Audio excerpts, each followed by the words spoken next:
भरी घास खाने लगी।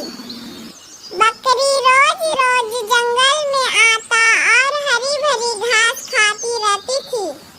वहीं एक पेड़ पर एक चालाक बंदर रहता था। बंदर बकरी को देखकर पेड़ से नीचे उतरा। मेरे साथ चलो, तुम्हें मीठे फल खिलाएंगे। बकरी सोचते हुए बंदर से बोली, क्या सच में वहाँ मीठे फल हैं? बंदर बोला, एक बार तुम चलो तो सही। बकरी बंदर का बात मान गया और बोला, ठीक है चलो। फिर बंदर बकरी के साथ साथ नदी किनारे जाने लगा। बकरी बोली, कितना दूर है बंदर भाई? बंदर बोला, चलते रहो, बस पहुँचने वाले हैं।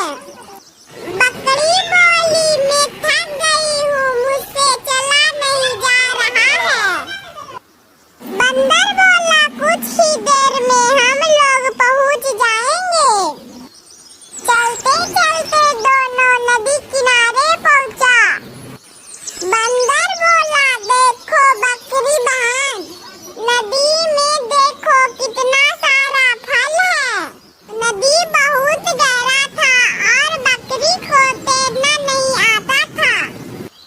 बकरी बंदर का बात मानकर नदी में कूद गया। बकरी को डूबते देख बंदर जोर जोर से हंसने लगा और बोला, मैंने तुम्हें बेवकूफ बनाया है। बकरी को पानी में फंसाकर बंदर जंगल की ओर जाने लगा। बंदर चालाक और बहुत होशियार था।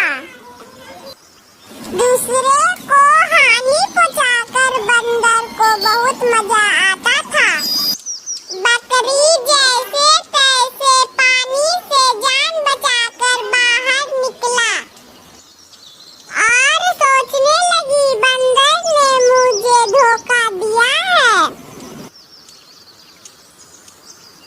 फिर बकरी बंदर के खोज में जंगल की ओर निकल पड़े। बहुत दूर चलने के बाद बकरी को बंदर और तोता दिखाई दिया। तोता और बंदर दोनों बगीचे में खेल रहा था। बंदर तोता को भी बेवकूफ बनाना चाहता था। बंदर जैसे ही बकरी को देखा अचानक चौंक गया। मजाक करना बहुत अच्छी बात है, लेकिन दूसरे को खतरे में डालना गलत बात है। याद रखो, तुम दूसरे के साथ बुरा करोगे तो एक दिन तुम्हारे साथ भी बुरा होगा। बंदर को अपनी गलती पर एहसास हुआ। उसने बकरी से माफी मांगी। फिर बंदर निराश होकर जंगल लौट गया। उसे अपनी गलती पर बहुत पछतावा हो रहा था। बंदर चलते चलते अपना घर चला गया। इधर बकरी भी घास चरकर अपना घर लौट गया। अब बकरी सोचा कि अब मैं किसी का बात नहीं मानूंगा। चलते चलते बकरी अपना घर पहुंच गया।